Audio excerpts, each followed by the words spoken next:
How to fix Google Workspace email error.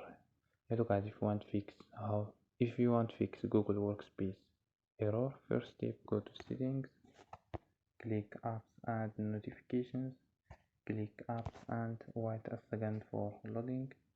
So you can scroll down for search Google Workspace or click here and search sheets.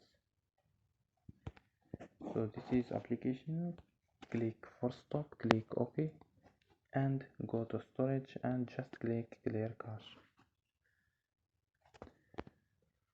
After these steps, go to data and turn off Wi-Fi and turn on your Wi-Fi and turn off mobile data and turn on mobile data. So don't forget like and subscribe. Bye.